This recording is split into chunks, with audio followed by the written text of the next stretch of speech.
والعاقبۃ للمتقین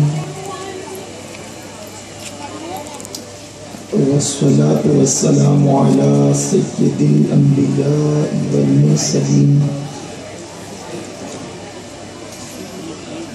وعلی آلہ واصحابہ الطیبین الطاہرین اما بعد فاعوذ باللہ من الشیطان الرجیم بسم اللہ الرحمن الرحیم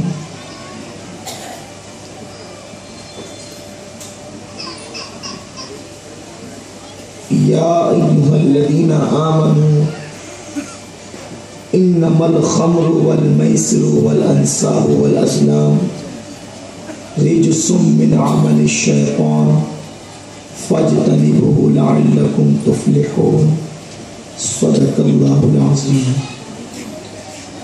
غوث اعظم بمن بے سر و ساما مدد قبلہ دین مدد کعبہ اینا مدد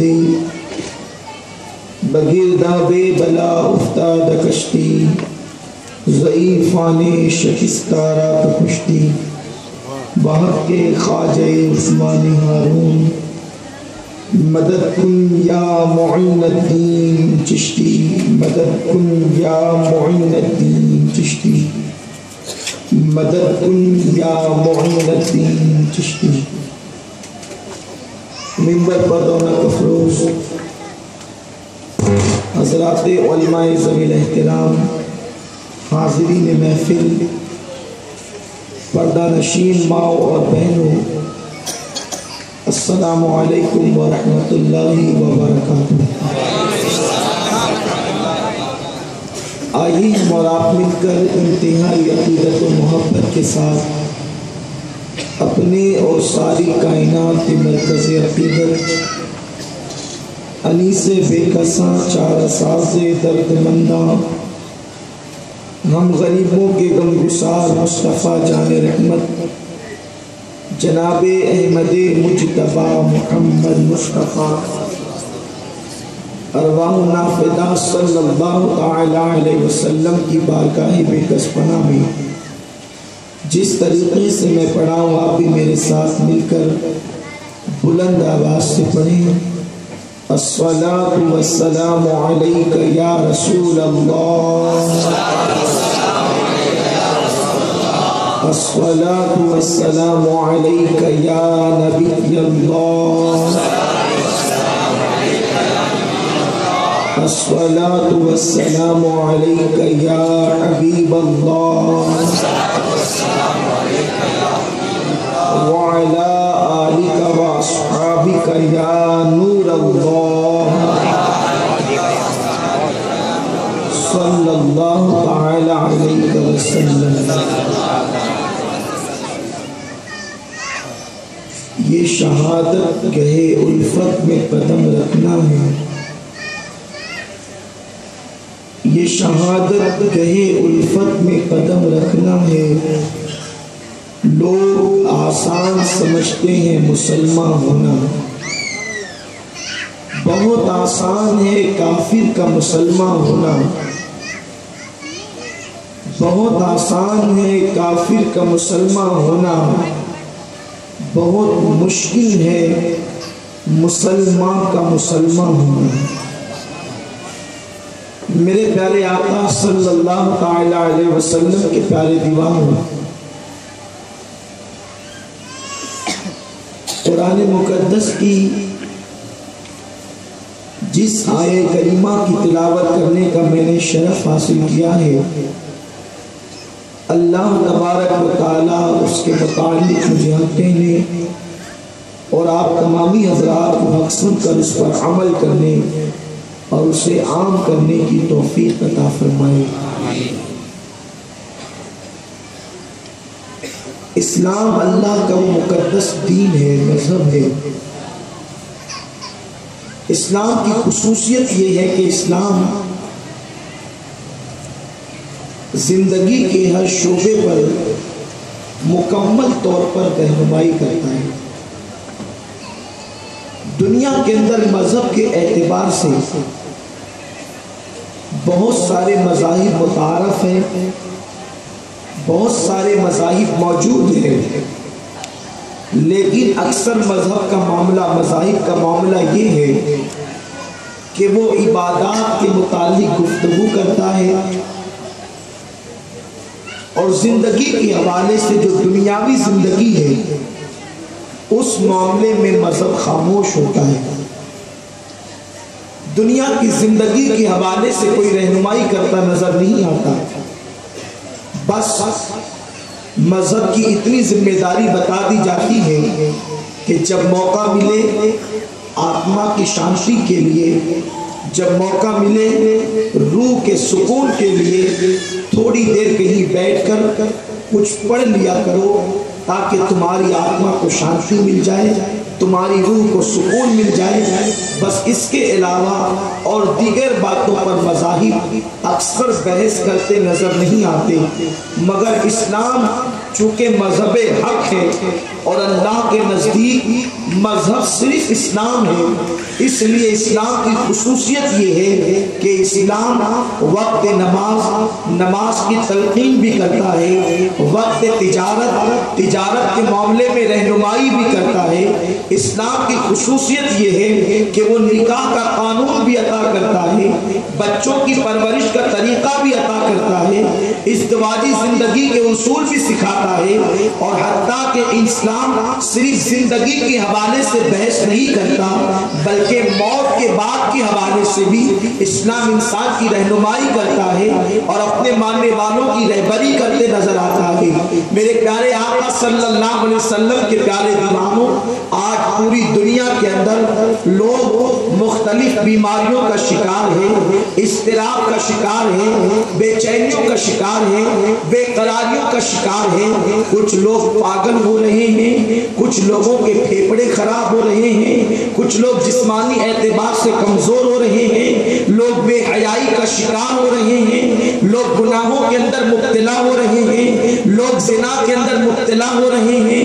ان ساری چیزوں کے حوالے سے قوم کے دانشور آج سیمینار منعقد کر رہے ہیں، آج گفتگو کر رہے ہیں، لیکن اسلام نے آج سے 14.5 صدیاں پہلے ان ساری برائیوں کا علاج قوم کو عطا فرما دیا، اپنے ماننے والوں کو عطا فرما دیا، اور دنیا کو بتایا اے دنیا کے انسانوں، اگر تم کامیابی چاہتے ہو، اگر تم کامرانی چاہتے ہو تو اپنے دامن کو کچھ چیزوں سے تمہیں بچانا ہوگا، کچھ ایسی برائیاں ہیں اگر تم نے اپنے آپ کو اس سے بچا لیا تو اللہ تمہیں کامیابی عطا فرمائے گا، اللہ تمہیں کامرانی عطا فرمائے گا۔ میرے پیارے آقا صلی اللہ علیہ وسلم کے پیارے دیوانوں، دنیا کے اندر کچھ چیزیں ایسی ہیں جو انسان کھائے تو اس کو فائدہ ملتا ہے، انسان پیے تو اس کو فائدہ ملتا ہے، اور کچھ چیزیں ایسی ہیں اگر انسان اس کو کھا لے تو اس سے نقصان ہوتا ہے، انسان اس کو پی لے تو اس سے نقصان ہوتا ہے۔ اس لیے اللہ رب العزت نے کھانے پینے کے اعتبار سے بھی قانون عطا فرمایا، وہی چیزیں حلال کر دی گئی جس کے کھانے سے فائدہ تھا، وہ چیزیں حلال کر دی گئی جس کے پینے سے فائدہ تھا، اور ان چیزوں کو حرام قرار دے دیا گیا جس کے کھانے اور پینے سے نقصان تھا۔ جو چیزیں انسان کو جسمانی اعتبار سے نقصان پہنچاتی ہے اللہ رب العزت نے اس کو حرام قرار دیا، اللہ کے رسول نے بھی حرام قرار دیا، اس لیے کہ انسان کے جسموں کی حفاظت، اسلام کے جسموں کا، انسان کے جسموں کا تحفظ بھی ایک انسان کے لیے لازمی اور ضروری ہے۔ میرے پیارے آقا علیہ السلام کے پیارے دیوانوں، اسلام کی آمد سے پہلے شراب معاشرے کے اندر بہت عام تھی، شراب کو بہت زیادہ عام کر دیا گیا تھا، اور شراب اللہ اکبر اس قدر عام کر دی گئی تھی جیسے آج مائیں اپنے بچوں کو دودھ کے ساتھ ایسی دوائیاں پلاتی ہیں جس سے بچے اکثر سوتے رہتے ہیں تاکہ ماؤں کو نہ ستائے۔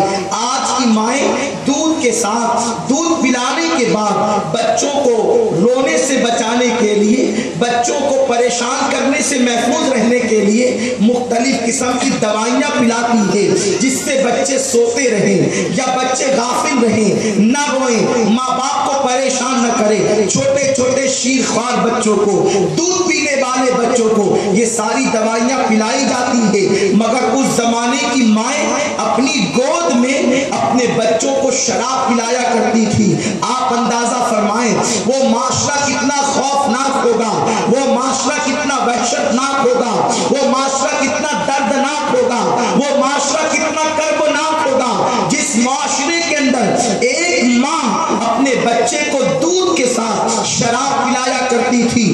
جو قوم ماں کی گود سے شراب کی عادی بنتے ہوں گی، جو قوم ماں کی گود سے شراب کی عادی بنتی ہوگی، اس قوم کی شرابی ہونے کا عالم کیا ہوگا۔ آج تو جگہ جگہ پر لوگ سیمینار کر رہے ہیں، لوگ اپنے اپنے خیالات کا اظہار کر رہے ہیں، ٹی وی پر اس کی مذمت کی جا رہی ہے، لیکن میں آپ کو بتاؤں اسلام نے شراب کی جس انداز سے مذمت کی ہے اور جس طرح اس کو نفرت کی نگاہ سے دیکھنے کا حکم دیا ہے، کسی بھی مذہب کے اندر اس طرح سے شراب کی مذمت موجود نہیں۔ اللہ کے پیارے حبیب مصطفیٰ کریم رؤوف الرحیم صلی اللہ علیہ وسلم فرماتے ہیں شراب ام الخبائث ہے، شراب ساری برائیوں کی جڑ ہے، شراب تمام برائیوں کی ماں ہے۔ میرے پیارے آقا علیہ السلام کے پیارے دیوانوں، ایک انسان شراب پیتا ہے تو اس کے اندر نفسانی خواہشات کا عمل کرنے کا جذبہ پیدا ہوتا ہے۔ ایک انسان شراب پیتا ہے اس کے ہوش و حواس قائم نہیں رہتے۔ ایک انسان شراب پیتا ہے وہ بے حیا ہو جاتا ہے، وہ بے غیرت ہو جاتا ہے۔ شراب پینے والا اپنی رقم کو، اپنے مال کو ضائع کرتا ہے، اس طرح وہ غربت کی چکی میں پسنے لگتا ہے۔ شراب پینے والے کو اگر شراب نہ ملے تو وہ اپنی ساری زندگی کا اثاثہ شراب کی ایک بوتل پر قربان کرنے کے لیے تیار ہو جاتا ہے۔ اس لیے اللہ کے پیارے حبیب مصطفیٰ کریم رؤوف الرحیم صلی اللہ علیہ وسلم نے شراب کی مذمت فرمائی۔ ماں کی گود میں شراب کی عادیوں کے دل میں میرے آقا نے شراب سے نفرت پیدا فرما دی۔ جانتے ہیں آپ اللہ کے پیارے حبیب مصطفیٰ کریم رؤوف الرحیم صلی اللہ علیہ وسلم ارشاد فرماتے ہیں جس نے جان بوجھ کر کے، یعنی شراب کو وہ جانتا ہے کہ یہ شراب ہے اور شراب کو جان بوجھ کر کے کسی نے ایک گھونٹ شراب کا پیا ہوگا اور اس کے بعد توبہ کرنے سے پہلے وہ مر گیا ہوگا، یعنی اس نے ایک گھونٹ صرف شراب کا پیا اور توبہ کرنے سے پہلے یعنی توبہ کا موقع نہ ملا، توبہ نہ کر سکا اور وہ مر گیا۔ اللہ کے پیارے حبیب مصطفیٰ کریم رؤوف الرحیم صلی اللہ علیہ وسلم ارشاد فرماتے ہیں جب وہ مرے گا تو اس کی قبر میں اس کے چہرے کو یا تو سور کی طرح کیا جائے گا یا تو بندر کی طرح کیا جائے گا، اور جب وہ قیامت کے دن اٹھے گا اسی حالت میں اٹھے گا۔ اللہ کے پیارے حبیب مصطفیٰ کریم رؤوف الرحیم صلی اللہ علیہ وسلم فرماتے ہیں جب وہ قیامت کے دن اٹھے گا، کون؟ جس نے صرف ایک گھونٹ زندگی میں شراب کا پیا اور توبہ نہیں کی تو اس پر پیاس کی اتنی شدت مسلط کی جائے گی، اس کو ایسا پیاسا کیا جائے گا کہ پیاس کی شدت کی وجہ سے اس کی زبان اس کے سینے پر لٹک رہی ہوگی اور وہ پانی پانی پکارے گا، وہ پانی پانی چلائے گا۔ اللہ کے پیارے حبیب غیب کا نبی صلی اللہ علیہ وسلم ارشاد فرماتے ہیں جب وہ پانی چلائے گا، پانی پانی کا نعرہ لگائے گا تو اس وقت اس ایک گھونٹ پینے والے شرابی کو، یعنی جس نے زندگی میں صرف ایک گھونٹ پیا ہوگا، اس کو پانی کے بدلے میں جہنمیوں کا کھولتا ہوا پیپ اور جہنمی بچھوؤں کا زہر اس کو پینے کے لیے دیا جائے گا۔ حجت الاسلام امام غزالی رحمت اللہ تعالی علیہ اس حدیث مبارکہ کو بیان کرتے ہوئے فرماتے ہیں کہ جب اس کو جہنمی بچھوؤں کا زہر اور جہنمیوں کا کھولتا ہوا پیپ پینے کے لیے دیا جائے گا تو چونکہ وہ پیاس کی شدت سے بے چین ہوگا، پیاس کی شدت سے بے تاب ہوگا، پیاس کی شدت سے بے قرار ہوگا تو وہ جلدی سے اپنے منہ کے قریب کرے گا اور اس کو پینے کی کوشش کرے گا تو جیسے ہی وہ جہنمیوں کا کھولتا ہوا پیپ اور جہنمی بچھوؤں کا زہر اپنے منہ کے قریب کرے گا، اللہ کے رسول فرماتے ہیں جہنمی بچھوؤں کے زہر کی وجہ سے اس کے چہرے کا گوشت جھڑ جھڑ کر کے گرے گا. وہ زہر اتنا خطرناک ہوگا کہ اس کے چہرے کا گوشت جو ہے اس کے چہرے سے جھڑ جھڑ کر کے گرے گا. وہ رو کر کے کہے گا ہائے مجھے تو پیاس لگی ہے, ہائے مجھے تو پیاس نے بے تاب کر دیا ہے, مجھے تو پیاس نے بے چین کر دیا ہے, اور پیاس کے بدلے میں مجھے پانی کی بجائے یہ کیا دیا جاتا ہے. اس وقت فرشتے اس سے کہیں گے نادان, کیا تو نے دنیا کے اندر شراب کا ایک گھونٹ نہیں پیا تھا؟ یہ اسی کا بدلہ ہے. مجھے بتاؤ جب شراب کا ایک گھونٹ پینے پر یہ سزا ہوگی تو اللہ اکبر, جو روزانہ اس وقت تک بستر پر نہیں جاتے, جو شراب کی بوتلیں منہ کے اندر نہیں ڈال لیتے, بوتل بھر بھر کے شراب نہیں پی لیتے, نشے کے اندر چور نہیں ہو جاتے, اس وقت تک لوگ بستر پر نہیں جاتے.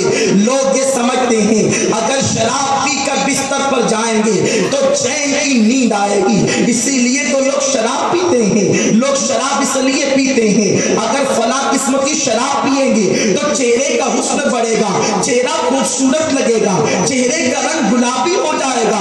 اس طرح سے بہت زیادہ اشتہارات آتے ہیں ٹی وی پر, اور پتہ نہیں کس کس انداز سے نوجوانوں کو ورگلایا جاتا ہے اگر اس قسم کی شراب پیو تو اس سے جسم موٹا ہوتا ہے, فربا ہوتا ہے, چہرہ خوبصورت ہوتا ہے, چہرے کا رنگ گلابی ہوتا ہے. نادانو سن لو, کیا تم نہیں جانتے جب کسی جانور کو ذبح کرنا ہوتا ہے تو پہلے اسے خوب کھلایا جاتا ہے, اسے خوب پلایا جاتا ہے. وہ بیچارہ جانور سمجھتا ہے کتنی مجھ پہ شفقت کی جا رہی ہے کہ مجھے کھلایا بھی جا رہا ہے, مجھے پلایا بھی جا رہا ہے, مگر وہ نہیں جانتا اس تھوڑی دیر کی غذا کے بعد ہمیشہ کے لیے میری گردن پہ چھری چل جائے گی. اسی طرح سے اگر کوئی شراب پی کر کے اپنے چہرے کو یہ سمجھتا ہے کہ خوبصورت بن جائے گا, ترو تازہ نظر آئے گا, چند لمحوں کی خوبصورتی کے لیے انسان چند بوتلیں شراب کی اپنے حلق کے نیچے اتارتا ہے, اور چند دن ایک مصنوعی چہرے کی رنگت اگرچہ گلابی ہو بھی جائے تو ہو جائے, مگر اس کے بعد ہمیشہ کے لیے چہرہ, وہ جو چہرہ پہلے گلاب کی طرح تھا وہ مرجھاتا ہوا نظر آتا ہے. ذرا مجھے بتاؤ تو صحیح, اگر دنیا میں پیاس زیادہ لگ جائے تو انسان پیاس کی شدت سے دم توڑ دیتا ہے, قیامت کے دن تو دم بھی نہیں ٹوٹے گا, قیامت کے دن تو موت بھی نہیں آئے گی. کیسی وہ سزا ہوگی, وہ چہرے کا رنگ, اللہ اکبر, چہرے کا گوشت جھڑ جھڑ کر کے گرنا. اور ایک بات یاد رکھ لو, جو چیز کو اللہ نے حرام کرا دیا ہے اس میں کبھی شفا نہیں ہو سکتا, اس لیے کہ میرے آقا نے ارشاد فرمایا, بخاری شریف کی حدیث ہے, حرام میں شفا نہیں ہے. جب آقا نے فرما دیا حرام میں شفا نہیں ہے تو نہیں ہے. اگر تم شراب پیو گے تو کبھی شفا یاب نہیں ہو سکتے, کبھی صحت مند نہیں ہو سکتے, کبھی تندرست نہیں ہو سکتے, کبھی توانا نہیں ہو سکتے. اس لیے کہ شراب انسان کو انسٹالمنٹ پر تباہ کرتی ہے, شراب انسان کو قسطوں پر مار دیتی ہے, نشہ انسان کو ہلاک کرتا ہے, نشہ انسان کو تباہ کرتا ہے. میرے پیارے آقا علیہ السلام کے پیارے دیواروں, اگر کسی کی سوچ یہ ہو کہ میں شراب پیوں گا تو چین کی نیند آئے گی, یاد رکھنا اگر چند گھنٹے بے ہوش ہو بھی گئے, اگر چند گھنٹے مدہوش ہو بھی گئے تو نشہ اترنے کے بعد پھر ٹینشن ڈبل ہو جائے گا, بے قراریاں ڈبل ہو جائے گی, بے چینیاں ڈبل ہو جائے گی. آؤ اگر چین کی نیند سونا چاہتے ہو تو میں تمہیں نسخہ دے دوں, میں تمہیں نسخہ بتا دوں. میرا کریم فرماتا ہے الا بذکر اللہ تطمئن القلوب, آگاہ ہو جاؤ, اللہ کے ذکر سے دلوں کو سکون ملتا ہے, اللہ کے ذکر سے دلوں کو چین ملتا ہے. یہ ذکر اللہ کیا ہے, ذکر اللہ کی تعریف کیا ہے, ذکر اللہ کسے کہتے ہیں, جس سے دلوں کو چین ملتا ہے, جس سے دلوں کو سکون ملتا ہے. مفسرین نے کہا کہ اللہ اللہ کہے تو یہ بھی اللہ کا ذکر ہے, لا الہ الا اللہ کہے تو یہ بھی اللہ کا ذکر ہے. مگر حضرت سیدنا عبداللہ ابن عباس کہتے ہیں ذکر اللہ محمد عربی کا نام ہے, دامن مصطفیٰ پکڑ دو, اللہ تمہیں سکون کی دولت عطا فرمائے.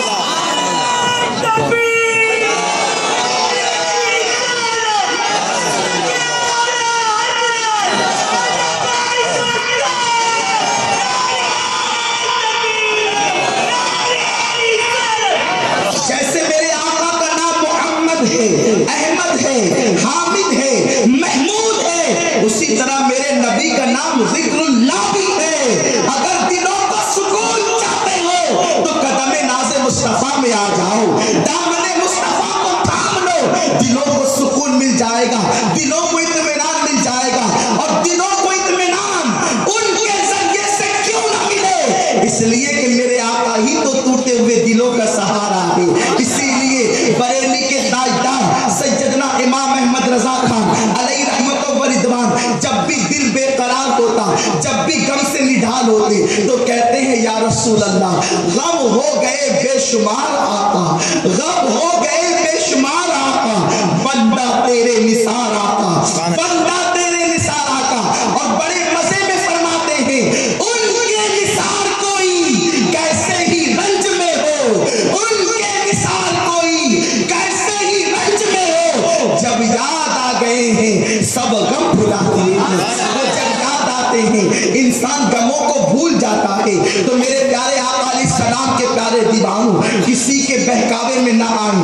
اگر ہم ہندوستان کی حکومت کو مشورہ دیتے ہیں، حکومت ہند کو مشورہ دیتے ہیں، اگر حکومت ہند کے دل میں اس ہندوستان کے رہنے والوں کے لیے ذرا سی بھی محبت ہے تو اس طرح کی محفل کر کے صرف کام نہیں چلے گا۔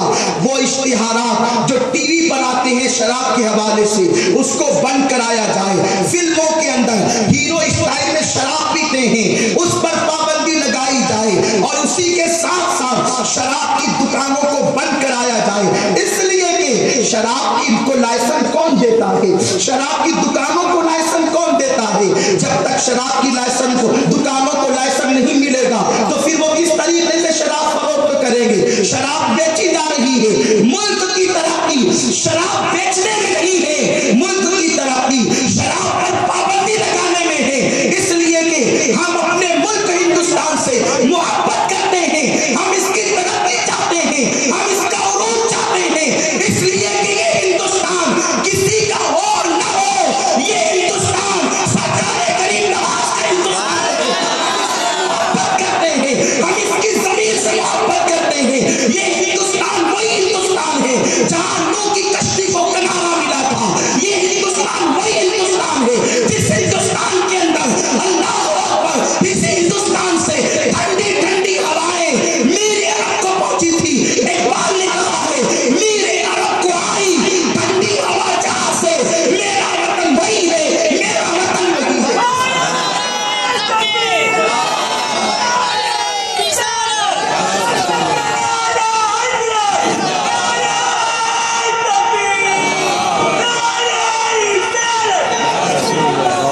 ملک کی ترقی شراب پر پابندی سے ہوگی، اس لیے کہ وہ لوگ جو شراب پی کر 6 گھنٹہ بے ہوش پڑے رہتے ہیں، اگر وہ 6 گھنٹہ بے ہوش پڑے رہنے کی بجائے وہ 6 گھنٹہ تعلیم کے میدان میں دیں گے یا 6 گھنٹہ تجارت کے میدان میں دیں گے تو بتاؤ اگر ملک کا ایک فرد ترقی کرے گا تو اس سے ملک کو بھی ترقی ملے گی۔ اس طرح ہمارا ہندوستان ہر معاملے میں آگے بڑھ سکتا ہے۔ میرے پیارے آقا علیہ السلام کے پیارے دیوانوں، اور مذہب نے تو کس طریقے سے پابندیاں عائد کی ہے، اور خاص طور پر مذہب اسلام نے کیسی پابندی عائد کی ہے۔ میرے آقا مصطفیٰ کریم رؤوف الرحیم صلی اللہ علیہ وسلم ارشاد فرماتے ہیں، آقا کریم کا فرمان ہے، حضرت عبداللہ ابن مسعود رضی اللہ تعالیٰ عنہ راوی ہے، عبداللہ ابن مسعود کہتے ہیں اللہ کے پیارے حبیب مصطفیٰ جان رحمت صلی اللہ علیہ وسلم نے مجھ سے فرمایا، اے عبداللہ ابن مسعود، میری امت کے کچھ لوگ ایسے ہوں گے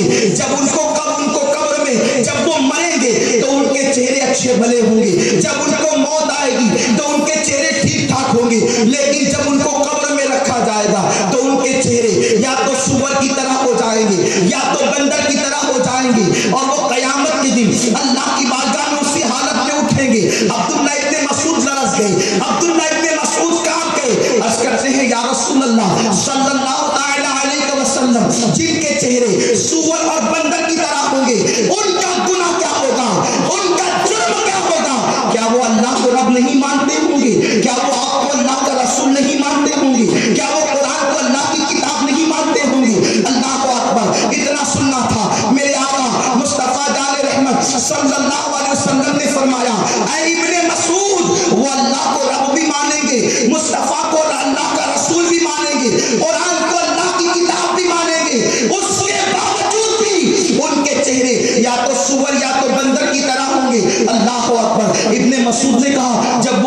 بھی مانیں گے, رسول کو بھی مانیں گے, قرآن کو بھی مانیں گے, پھر ان کے چہرے سور بندر کی طرح کیوں ہوں گے؟ آقا فرماتے ہیں اس کی دو وجہ ہوگی, دو وجہ کی بنیاد پر ان کے چہرے بدلے جائیں گے. آقا فرماتے ہیں ایک تو یہ کہ وہ شراب کا نام بدل کر پیئیں گے, شراب کا نام تبدیل کر کے پیئیں گے, اور میوزک کثرت کے ساتھ سنیں گے. ان دو چیزوں کی وجہ سے ان کے چہرے بدل دیے جائیں گے. اب میں آپ سے پوچھنا چاہتا ہوں, آپ کہتے ہیں یا کچھ لوگ کہتے ہیں, آزاد خیال لوگ کہتے ہیں مولانا 14.5 صدیاں پہلے وہ شراب نہیں تھی جو آج کے دور میں موجود ہے. میں آپ سے پوچھتا ہوں, اگر کسی نے پیشاب کا نام شربت رکھ دیا ہو تو بتاؤ کیا وہ پیشاب کی اصلیت بدل جائے گی؟ اگر کسی نے معاذ اللہ زہر کا نام شربت رکھ دیا ہو تو کیا اس کی اصلیت بدل جائے گی؟ کیا زہر نقصان نہیں کرے گا؟ کیا پیشاب کو شربت کہہ دینے سے کیا پیشاب پاک ہو جائے گی؟ ہر کے نہیں, نام بدل دینے سے اشیاء کی حقیقت نہیں بدلی جا سکتی, اشیاء کی حقیقت تبدیل نہیں ہو سکتی. ایک حدیث بیان کر کے آقا نے ہر شراب کو حرام قرار دیا ہے. آقا فرماتے ہیں کل مسکر حرام, ہر نشہ آور چیز حرام ہے. جس چیز سے بھی نشہ ہوتا ہو وہ چیزیں حرام ہے. میرے پیارے آقا علیہ السلام کے پیارے دیوانوں, یہ سب بہانے بازیاں ہیں, ورنہ حقیقت یہ ہے اگر انسان دین پر ڈٹ جائے تو دنیا کی کوئی طاقت اس کو نقصان نہیں پہنچا سکتی. ہمارے بزرگوں کی احتیاط کا یہ عالم تھا کہ جن دواؤں کے اندر الکحل ملی ہوتی وہ اس سے بھی پرہیز کرتے. حالانکہ میں فتویٰ نہیں دے رہا ہوں, وہ ان کی احتیاط تھی, ورنہ حکم وہی ہے جو موجودہ مفتیان کرام نے فتویٰ دے دیا. مگر ہمارے بزرگوں کی احتیاط تھی کہ وہ الکحل والی دوا کا استعمال سے بھی پرہیز کرتے تھے. ایک مرتبہ میں ادے پور کے سفر پر گیا تو ادے پور کے احباب نے مجھے بتایا کہ شہزادہ اعلیٰ حضرت حضور حجت الاسلام حضرت علامہ مفتی شاہ حامد رضا خان صاحب قبلہ رحمت اللہ تعالی علیہ, جو حضور مفتی اعظمین کے استاد بھی تھے اور بڑے بھائی بھی تھے, وہ اپنے مریدین سے ملاقات کے لیے تبلیغی سفر پر ادے پور گئے ہوئے تھے. آپ کے انگوٹھے کے اندر کچھ چیز چپ گئی اور وہ ناسور کی شکل اختیار کر گیا. انگوٹھا ایسا ہو گیا کہ مریدین نے کہا حضور ڈاکٹر کو دکھا لیں ورنہ یہ بڑھتا ہی چلا جائے گا, نقصان ہو جائے گا. حضور حجت الاسلام اعلیٰ حضرت کی امانتوں کے امیر تھے, حضور مفتی اعظمین کے بڑے بھائی تھے, وہ مفتی اعظم جس کے بارے میں مرشدی تاج الشریعہ نے فرمایا ہے کہ متقی بن کر دکھائے اس زمانے میں کوئی ایک میرے مفتی اعظم کا تقویٰ چھوڑ کر. ایسے مفتی اعظم کے استاد بھی بڑے بھائی بھی ہیں. ڈاکٹر کے پاس گئے, ڈاکٹر غیر مسلم تھا. پہنچے, ڈاکٹر نے کہا چھوٹا سا آپریشن کرنا ہوگا. حضرت نے فرمایا مجھے آپریشن نہیں کروانا.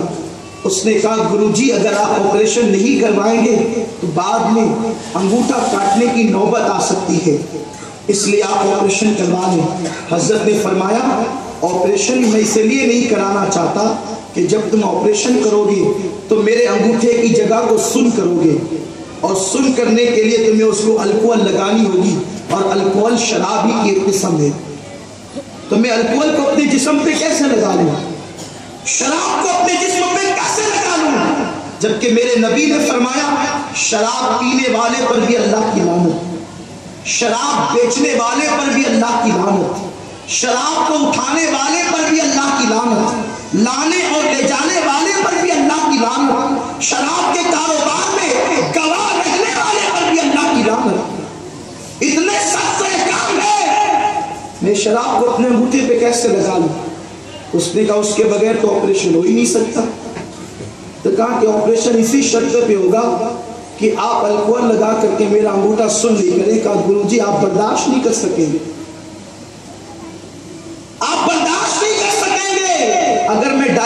آپریشن کو کہا کہ آپ کا کام آپریشن کرنا ہے، برداشت کرنا میرا کام ہے۔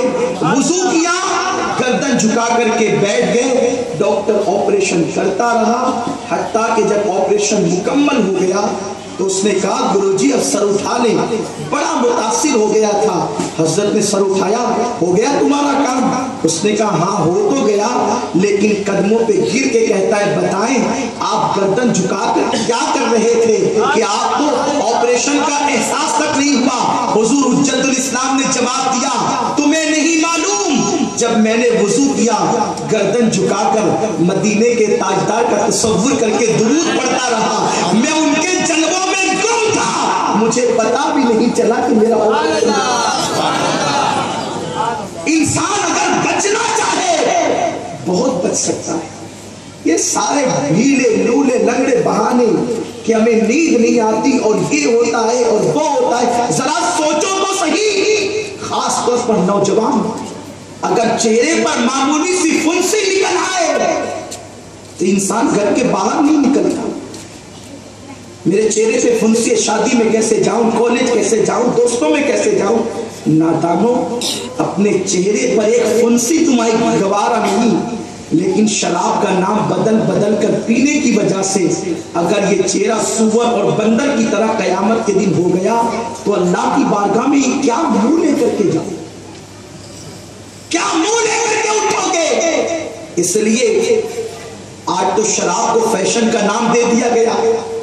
اور سن لو، مذہب اسلام شراب سے صرف مسلمانوں کو ہی منع نہیں کرتا، بلکہ مذہب اسلام تو دنیا کے ہر انسان کو منع کرتا ہے کہ وہ شراب نہ، کیونکہ اسلام صرف مسلمانوں کے لیے نہیں آیا، اسلام تو ایک آفاقی مذہب ہے، اسلام کا پیغام دنیا کے ہر انسان کے لیے ہے، کیونکہ میرے آقا نے ارشاد فرمایا کہ اللہ نے مجھے ہر فرد بشر کی طرف نبی بنا کر بھیجا۔ میرے آقا ذرے ذرے کے رسول ہیں، اس لیے آقا کا فرمان سب کے لیے ہے، مگر جو عمل کرتے ہیں وہ فائدہ اٹھاتے ہیں، جو عمل نہیں کرتے تعصب کا شکار ہوتے ہیں، دولت بھی برباد ہوتی ہے، مال بھی جاتا ہے، فزیکلی اعتبار سے انسان بیماریوں کے اندر مبتلا بھی ہوتا ہے۔ آپ کو نہیں پتا یہی شراب تو ہے جس کی وجہ سے انسان کے پھیپھڑے خراب ہو جاتے ہیں۔ آج جو زنا کی لعنت گھر گھر بڑھتی جا رہی ہے، کریا کریا بڑھتی جا رہی ہے، بستی بستی بڑھتی جا رہی ہے، آپ نہیں جانتے کہ معاذ اللہ لوگ زنا کے اندر کس قدر مبتلا ہو رہے ہیں۔ زنا کی بڑھنے کی وجہ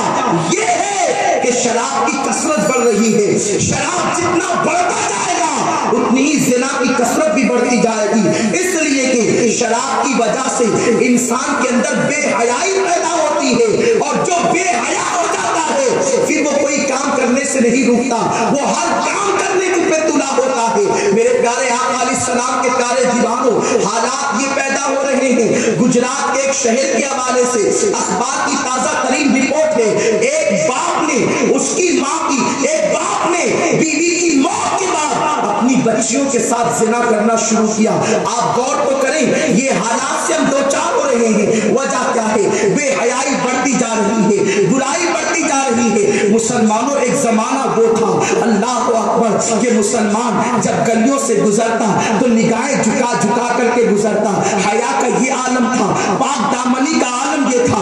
اگر کوئی شخص کافر ہوتا اور وہ کوئی سفر پر جانا چاہتا تو اپنی بیٹی کو اگر کسی کے کو سونپنا چاہتا، اگر اپنی بیٹی کو کسی کے حوالے کرنا چاہتا تو وہ معاشرے میں تلاش کرتا مسلمان کون ہے، اس لیے کہ مسلمان کچھ بھی کر سکتا ہے، بے حیائی نہیں کر سکتا، بدکاری نہیں کر سکتا، برائی نہیں کر سکتا۔ مسلمان کا نیچر یہ تھا، مسلمان کی فطرت یہ تھی، مسلمان کی عادت یہ تھی، لیکن معذاللہ جب سے مسلمانوں نے شراب کی طرف اپنے قدموں کو بڑھانا شروع کیا، اور اب تو معذاللہ صرف شراب ہی نہیں بلکہ طرح طرح کی گولیاں نکل رہی ہے، میڈیکل پر گولیاں بکتی ہے، ان گولیوں کو کھا کر کے نوجوان لڑکے نشہ کرتے ہیں، کچھ لوگ ہیروئن یوز کرتے ہیں، کچھ لوگ ڈرگ یوز کرتے ہیں، اس طرح سے نشے کو عام کیا جا رہا ہے۔ میں تم سے پوچھنا چاہتا ہوں، یہ نشہ کرنے والے اپنی موت کو دعوت دیتے ہیں، اپنی موت کو خود تیار کرتے ہیں۔ جو لوگ نشے کے عادی ہے چند دن گزرنے لاش نظر آتے ہیں۔ میرے آقا اپنی امتیوں کو لاش کی طرح نہیں دیکھنا چاہتے تھے، میرے آقا کو امت کے جوانوں کو بہادروں کی طرح دیکھنا چاہتے تھے، اس لیے کہ یہ وہی امت ہے جس میں خالد بن ولید سیف اللہ کی طرح نظر آتے ہیں، سیف اللہ بن کر کے نظر آتے ہیں۔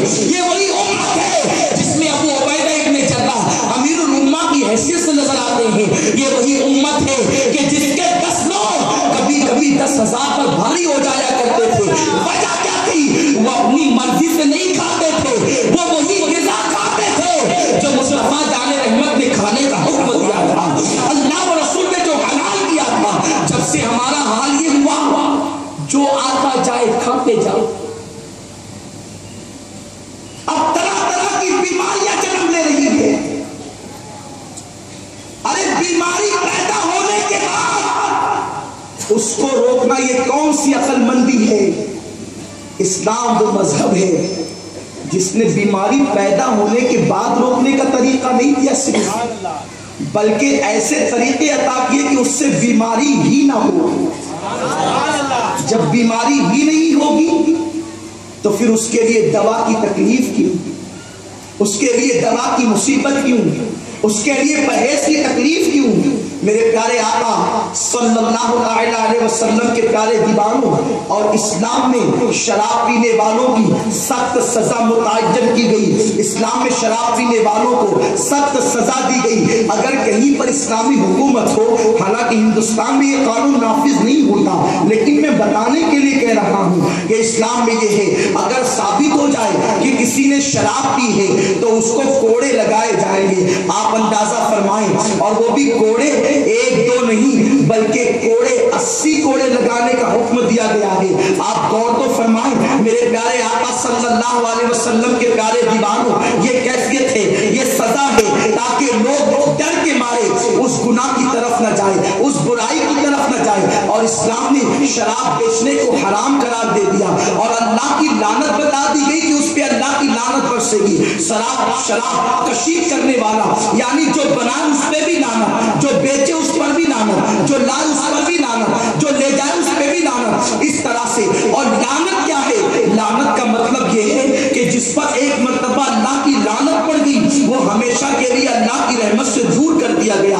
آپ ذرا غور تو فرمائیں اتنی سخت سزا کیوں؟ اور جو شخص شراب کا دھندا کرے، کاروبار کرے، اس کے گھر دعوت میں جانے کی بھی اجازت نہیں، اگر وہ کوئی تحفہ دے تو اس کے تحفے کو قبول کرنے سے بھی منع کیا گیا۔ یہ ساری چیزیں کیوں اسلام نے لائے تھی؟ تاکہ لوگوں کے دلوں میں شراب کی نفرت پیدا ہو جائے۔ میرے آقا علیہ السلام ارشاد فرماتے ہیں جو ایک گھونٹ شراب کا پیتا ہے اللہ 40 دن تک نہ اس کی نماز قبول کرتا ہے نہ اس کی دعا قبول کرتا ہے۔ 40 دن تک اس کی نماز قبول نہیں ہوتی، اس کی دعا قبول نہیں ہوتی۔ جب لوگوں نے تحقیق کی تو پتا چلا کہ اگر انسان کوئی چیز کھائے پیے تو اس کا اثر انسان کے پیٹ میں 40 دن تک رہتا ہے،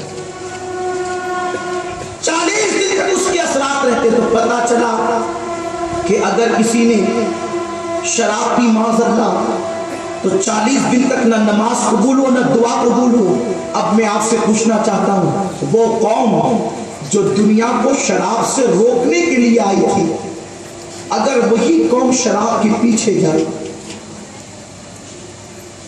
وہی قوم شراب کے نشے میں ڈوبی رہے، تو پھر دنیا کو شراب سے کون روکے؟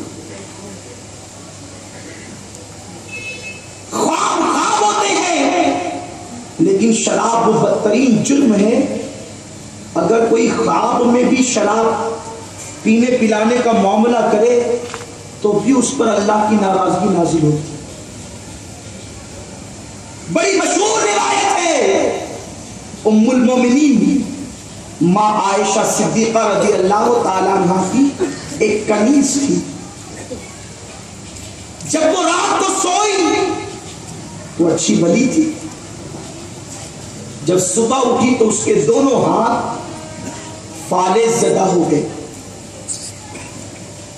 کوئی کام نہیں کرتے تھے اس کے دونوں ہاتھ۔ ام المومنین نے پوچھا ارے تو سوئی تھی تو اچھی بلی، یہ تیرے دونوں ہاتھ ناکارہ کیسے ہو گئے؟ یہ تیرے دونوں ہاتھ ناکارہ کیسے ہو گئے؟ بے کام تیرے دونوں ہاتھ کیسے ہو گئے؟ اس نے جواب دیا ام المومنین آج رات میں نے خواب دیکھا، خواب میں نے یہ دیکھا کہ میرا باپ میرے خواب میں آیا اور میں نے اس کو خواب کی حالت میں کہا ابا کیا میں آپ کو شراب پلاؤں؟ اس کے باپ نے کہا ہاں مجھے شراب پلا۔ پھر کیا تھا؟ وہ کہتی ہے کہ میں نے سرائی سے شراب نکالی اور خواب کی حالت میں میں نے وہ شراب اپنے ابا کو دی، تو میں نے حالت خواب میں، نیند کی حالت میں جو شراب میں نے اپنے باپ کو دی تو میں نے دیکھا کہ اللہ کے دو فرشتے آئے اور کہنے لگے کہ تو نے اپنے باپ کو خواب میں شراب پلائی، اور انہوں نے اپنے پر اس کے ہاتھوں پر مارے۔ وہ کہتی ہے کہ جب میرے ہاتھوں پر ان فرشتوں نے پر مارے تو میرے دونوں ہاتھ فالج زدہ ہو گئے، میرے دونوں ہاتھ ناکام ہو گئے، میرے دونوں ہاتھ مفلوج ہو گئے۔ ام المومنین ماں عائشہ صدیقہ نے اللہ کی بارگاہ میں دعا کی مولا یہ تو خواب کا معاملہ ہے، اس کے ہاتھوں کو درست کر دے۔ اس کے ہاتھوں کو درست کر دیا گیا۔ اس کے بعد محدثین اور علماء فرماتے ہیں یہ بات ام المومنین کی کنیز کے ساتھ اس لیے پیش آئی تاکہ یہ حادثہ بھی پیش آ جائے، اس کے ہاتھ بھی پھر دعا سے اچھے ہو جائیں اور دنیا کو پتہ چل جائے کہ جو شراب حالت خواب میں بھی پیے اور پلائے وہ بھی کہیں نہ کہیں کبھی نہ کبھی عذاب کا شکار ضرور ہو جاتا ہے۔ اب آپ مجھے بتائیں، حالانکہ خواب پر پکڑ نہیں، خواب پر شریعت کا حکم نہیں، خواب انسان کچھ بھی دیکھ سکتا ہے، خواب پر انسان کا اختیار بھی نہیں، مگر یہ بات عبرت کے لیے بتائی گئی ہے۔ میرے پیارے آقا صلی اللہ علیہ وسلم کے پیارے دیوانوں، جب تک مسلمانوں کے حالات یہ تھے کہ مسلمان کبھی شراب کو ہاتھ نہیں لگاتا تھا، کبھی مسلمان شراب کے قریب نہ جاتا تھا، اس وقت کی کیفیت یہ تھی، یہی ہندوستان تھا۔ اس ہندوستان کی سرزمین پر کم و بیش 1000 سال تک کے مسلمان حکومت کرتے ہوئے نظر آتے تھے، کبھی دنیا کو لال قلعہ دیتے تھے، کبھی دنیا کو تاج محل عطا کرتے تھے۔ جب سے قوم مسلم کے یہ حالات بن گئے کہ جوان نشے میں دھت رہنے لگے اور لوگ نشے کے قریب جانے لگے، اس وقت سے حالات یہ پیدا ہو گئے، معاش بھی تباہ ہو رہا ہے، معیشت بھی تباہ ہو رہی ہے، کاروبار بھی تباہ ہو رہا ہے۔ میرے پیارے آقا علیہ السلام کے پیارے دیوانوں، شراب اتنا ہی نقصان نہیں پہنچاتا، آپ جانتے ہیں کہ جو باپ شراب پیتا ہے اور شراب پینے کے بعد وہ اپنی بیوی کے قریب جاتا ہے اور اس سے جو بچہ قرار پاتا ہے، اس بچے میں بھی شراب کے اثرات ہوتے ہیں، وہ بچہ ماں باپ کا نافرمان بھی ہوتا ہے اور مذہب کا باغی بھی ہوتا ہے۔ آج پوری دنیا کے اندر جو مذہب کے خلاف بغاوت کی لہر دوڑ رہی ہے، مذہب کے خلاف مذہب بیزاری کا ایک معظم جنون لوگوں کو پیدا ہو گیا ہے، وجہ کیا ہے؟ ماں باپ شراب پی رہے ہیں اور شراب کے بعد اس حالت میں جو بچے قرار پاتے ہیں وہ مذہب سے بیزار نہ ہوں گے تو کیا ہوں گے، وہ مذہب سے دور نہ ہوں گے تو کیا ہوں گے۔ مسلمانوں، ہماری ذمہ داری ہے، ہمارا مذہب ہمیں تعلیم دیتا ہے شراب کا بائیکاٹ کیا جائے، شراب کے خطرے سے بھی نفرت کی جائے۔ ہماری محفل میں کسی محفل میں شراب نہیں ہونا چاہیے، نہ شادی کے موقع پر، نہ خوشی کے موقع پر، نہ غم کے موقع پر، نہ پارٹیوں کے اندر کہیں شراب نہ ہو۔ جہاں شراب ہو مسلمان وہاں سے دور ہو جائے۔ جانتے ہیں آپ اللہ کے پیارے حبیب مصطفیٰ کریم رؤوف الرحیم صلی اللہ علیہ وسلم فرماتے ہیں جب میری امت کے اندر شراب لوگ کثرت سے پیئیں گے، شراب کثرت سے عام ہوگا، اس وقت میری امت پر مصیبتیں اور بلائیں ایسے ٹوٹ ٹوٹ کر برسے گی جیسے کالی گھٹاؤں کی وجہ سے بارش برستی۔ بارش کے قطروں کو کیا تم شمار کر سکتے ہو؟ جب کالی گھٹائیں چھائے تو بارش کے قطرے شمار نہیں ہوتے۔ تو شراب جب کثرت سے پی جائے گی تو بلائیں امت پر ایسے آئے گی جیسے کالے بادل کے چھانے کے بعد بارش برستی۔ وہ کون سی تکلیف ہے، وہ کون سی مصیبت ہے جس میں امت کی اکثریت گرفتار ہے۔ میرے پیارے آقا صلی اللہ علیہ وسلم کے پیارے دیوانوں، سنی دعوت اسلامی اہل سنت و جماعت کی عالمگیر تحریک ہے، جس نے لوگوں کے اعمال کی بھی اصلاح کرنی ہے اور عقیدے کی بھی اصلاح کرنی ہے۔ یہ تحریک عقائد و اعمال کی اصلاح کی تحریک ہے، اور الحمدللہ سنی دعوت اسلامی کو اللہ نے یہ خصوصیت عطا کی ہے کہ وہ نوجوان جو گناہوں کے دلدل میں ڈوبے ہوتے ہیں، جب سنی دعوت اسلامی سے وابستہ ہوتے ہیں تو ماحول سے وابستگی کی برکت سے ان کے دل میں گناہوں کی نفرت پیدا ہوتی ہے، برائیوں سے نفرت پیدا ہوتی ہے، بے حیائیوں سے نفرت پیدا ہوتی ہے۔ اس لیے آج ضرورت ہے کہ نوجوان سنی دعوت اسلامی کے قریب آئیں، اپنا رشتہ سنی دعوت اسلامی سے جوڑیں۔ الحمدللہ سنی دعوت اسلامی پوری دنیا کے اندر عقائد کے ساتھ اعمال کی اصلاح کر رہی ہے۔ اسی سلسلے میں سنی دعوت اسلامی کا بین الاقوامی سالانہ سنی اجتماع وادی نور آزاد میدان میں ہر سال منعقد ہوتا ہے، اور ان سال بھی انشاءاللہ 14، 15، 16 دسمبر کو انشاءاللہ سنی دعوت اسلامی کا سالانہ سنی اجتماع آزاد میدان میں منعقد ہوگا۔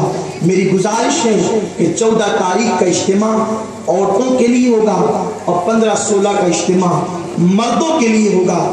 آپ سے میری گزارش ہے کہ آپ 14 تاریخ کو اپنی گھر کی خواتین کو بھی اجتماع میں بھیجیں تاکہ انہیں بھی دین سیکھنے کا موقع ملے، اور 15، 16 کو آپ اپنے دوست و احباب کے ساتھ کثیر تعداد میں اجتماع میں شریک ہوں تاکہ آپ کو بھی دینی معلومات حاصل کرنے کا موقع ملے، دین کا جذبہ ملے۔ میرے پیارے آقا صلی اللہ علیہ وسلم کے پیارے دیوانوں، اسلام نے شراب کے ساتھ جوے کو بھی حرام کرا دیا، اور جوے کے بارے میں اللہ کے رسول صلی اللہ علیہ وسلم فرماتے ہیں کہ جو شخص جوے کے آلات کو اپنے ہاتھ میں لیتا ہے، حجت الاسلام امام غزالی رحمۃ اللہ تعالی علیہ اس کو نقل کرتے ہیں کہ جس نے جوے کے آلات کو، جوے کے سامان کو اپنے ہاتھ میں لیا، گویا کہ اس نے اپنے ہاتھوں کو سور کے خون میں رنگ لیا، اور جوا کھیلنے کے بعد اگر بالفرض وہ نماز کے لیے بھی پہنچا تو گویا کہ اس نے اپنے ہاتھوں کو سور کے خون میں رنگ کر کے نماز کے لیے پہنچا۔ اب میں تم سے پوچھتا ہوں، اگر کسی بزرگ سے آپ عقیدت کرتے ہیں، مثال کے طور پر اس وقت دنیا سنیت کی عظیم ترین ہستی جانشین حضور مفتی اعظم ہند حضرت علامہ اختر رضا صاحب کی بلازری میاں، جو ہمارے اور آپ میں سے اکثر لوگ کے پیر و مرشد ہیں، اگر کسی محفل میں آ جائیں اور ہمارے ہاتھ میں گرد و غبار لگا ہو، مٹی لگی ہو، تو بتاؤ کیا ہم حضرت سے مصافحہ کرنے کی ہمت کریں گے؟ جن ہاتھوں میں پاک گرد و غبار لگی ہو، ہم اپنے مرشد سے گرد و غبار، حالانکہ پاک لگی ہوئی گرد و غبار سے مرشد کے ہاتھ میں ہاتھ دے کے مصافحہ کرنے کی ہمت نہیں کر سکتے؟ بتاؤ، میرے آقا فرماتے قیامت کے دن میں اپنے امتیوں سے مصافحہ کروں گا۔ آقا فرماتے قیامت کے دن میں اپنے امتیوں سے مصافحہ کروں گا۔ بتاؤ مسلمانوں، اگر جوا کھیلنے کی وجہ سے یہ ہاتھ قیامت کے دن سور کے خون میں رنگے ہوئے رہے، ساری کائنات تو حضور سے مصافحہ کر رہی ہوگی، کیا ہم بھی؟ اللہ اکبر، اللہ محفوظ فرمائے، اللہ اپنی امان میں رکھے۔ یا جس نے معاذ اللہ جوا کھیلا اور اس کے ہاتھ سور کے خون میں رنگے رہے، تو کیا وہ آقا سے مصافحہ کر سکے گا؟ آقا سے مصافحہ کرنے کی سعادت حاصل کر سکے گا؟ کتنی محبوبی ہوگی مسلمانوں وہاں پچھتانے سے کام نہیں چلے گا. اگر پچھتانا ہے، اگر توبہ کرنا ہے، اگر گریہ کرنا ہے، اگر نادم ہونا ہے تو دنیا کے اندر نادم ہو جاؤ. اگر شرمندگی ہے تو دنیا کے اندر شرمندہ ہو جاؤ. توبہ کرنی ہے دنیا میں توبہ کر لو. امام المتکلمین مولانا نقی علی خان رحمت اللہ تعالی علیہ جو اعلیٰ حضرت رضی اللہ تعالیٰ کے والد بزرگوار تھے، وہ ارشاد فرماتے ہیں اگر تم نے آخرت میں روتے روتے خون سے دریا بھی بھر دیا اور اس وقت تم نے اللہ سے عرض کیا مولا دنیا میں جانے دے تاکہ ہم توبہ کر لیں، اپنے گناہوں سے رجوع ہو جائے، اس وقت تم روتے روتے اپنی آنکھوں سے خون کے دریا کو بھر دو گے، آنسوؤں سے خون کے دریا کو بھر دو گے، اس کے بعد بھی تمہیں دنیا میں آنے کا موقع نہ ملے گا. اللہ نے موقع یہاں دیا ہے، یہاں ہوش کے ناخن لو، وقت کو قیمتی جانو، وقت کو قیمتی سمجھو اور اس کے مطابق تیاری کرو آخرت کی. اس لیے کہ مسلمانوں دنیا کے اندر دوست کام آنے کی بات کرتے ہیں، ماں باپ کام آنے کی بات کرتے ہیں. اللہ رب العزت ارشاد فرماتا ہے الاخلاء یومئذ بعضهم لبعض عدو، یہ قیامت کے دن جتنے تمہارے دوست ہوں گے وہ سب کے سب تمہارے دشمن بن جائیں گے. قیامت کے دن ماں باپ کا حال یہ ہوگا اللہ اکبر کہ ایک ماں اپنے بچے کو پہچاننے سے انکار کر دے گی، ایک باپ اپنے بیٹے سے دور بھاگ رہا ہوگا. ذرا بتاؤ اس وقت اگر کسی کی پناہ ہوگی، اس وقت اگر کسی کا سہارا ہوگا، اس وقت اگر کوئی مدد کرنے والا ہوگا تو وہ آمینہ کا نام، عبداللہ کا لقب جگر میرے اور آپ کے پیارے آقا مصطفیٰ جان رحمت ہوں گے جو غلاموں کو ڈھونڈ ڈھونڈ کر اپنے دامن میں پناہ دے رہے ہوں گے. لیکن اگر برے اعمال کی وجہ سے، برائیوں کی وجہ سے ہم نے اپنے آقا کو ناراض کر دیا ہوگا، اللہ نہ کرے، صد بار نہ کرے اگر میرے آقا نے کسی کو یہ کہہ دیا آج ہم تجھ سے ناراض ہے چلا جا کہیں اور چلا جا، تو مسلمانوں بتاؤ کس کی بارگاہ میں پناہ مانگو گے، کس کے دامن میں چھپنے کی بات کرو گے؟ ذرا سوچو تو صحیح. یہ دنیا ہے، دنیا کی رنگ ریلیوں میں اتنے نہ کھو جاؤ کہ آخرت کو فراموش کر دو، اللہ رب العزت کے قانون کو بھلا دو، رسول اعظم کی سنتوں کو فراموش کر دو. ایسا نہ کرو، ایک دن جسم کا رشتہ روح سے ٹوٹ جائے گا اور پھر دنیا سے تمہیں واپس لوٹنا ہوگا. مرد ہیں ان کو بھی لوٹنا ہوگا، عورتیں ہیں ان کو بھی لوٹنا ہوگا. مگر آج مردوں کا حال تو ابتر ہوتا ہی جا رہا ہے، بدتر ہوتا ہی جا رہا ہے. عورتیں بھی بہت پیچھے نہیں بلکہ وہ بھی مردوں سے 4 قدم آگے بڑھنے کی کوشش کرتی ہے. آج کی خواتین فیشن کی طرف بھی جا رہی ہے، برائیوں کی طرف بھی جا رہی ہے، بے حیائیوں کی طرف بھی جا رہی ہے. اور عورتوں میں جو سب سے زیادہ بری وبا تیزی کے ساتھ پھیل رہی ہے وہ بے پردگی. پہلے عورتوں نے پردہ چھوڑا، پھر دوپٹے کو بوجھ سمجھ کر مفلر کی طرح سر پہ رکھا، پھر گلے میں ڈالا اور اب تو کھوٹیوں پہ لٹکا دیا.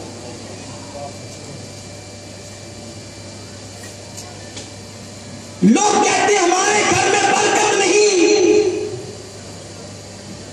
برکت کیسے ہوگی؟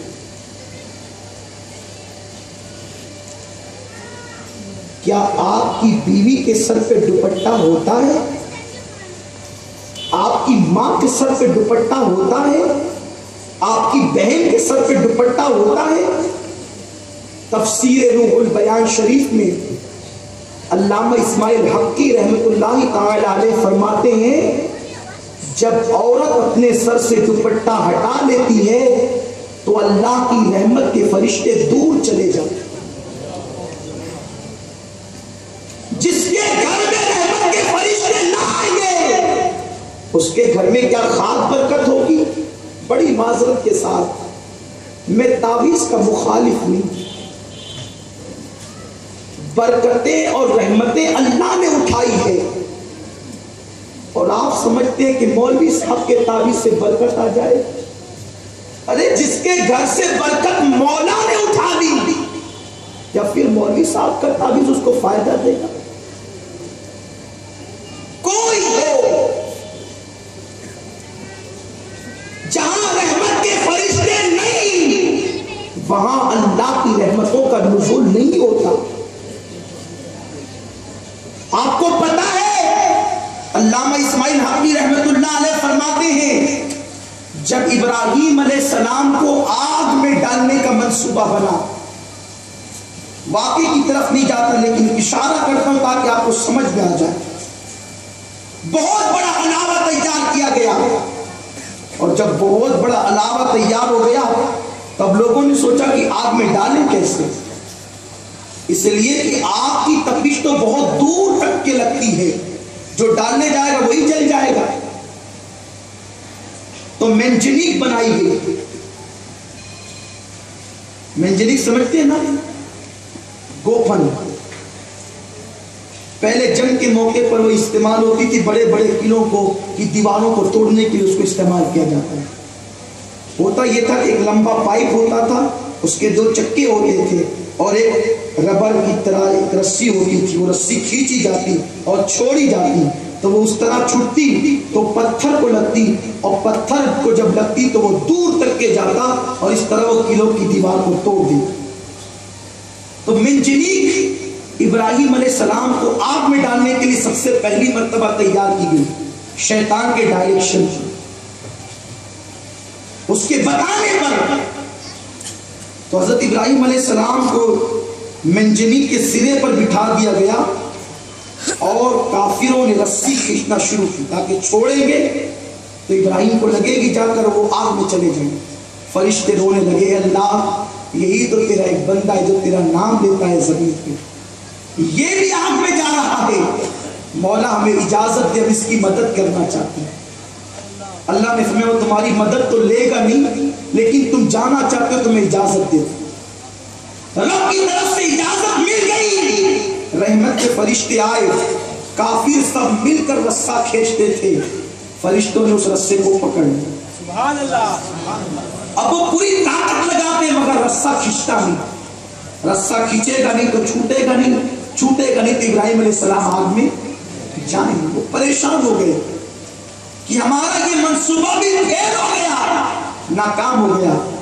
تو شیطان ایک بوڑھے کی شکل میں آیا، اور جب بوڑھے کی شکل میں آیا تو کہنے لگا کیا دشواری ہے؟ تو اس نے لوگوں نے کہا کہ یہ رسہ ہم سے کھینچتا نہیں، حالانکہ کل تک تو کھینچ رہا تھا، آج نہیں کھینچتا۔ تو اس نے کہا یہ کھینچتا نہیں، میں تمہیں طریقہ بتاتا ہوں، 8-10 عورتوں کو بلاؤ،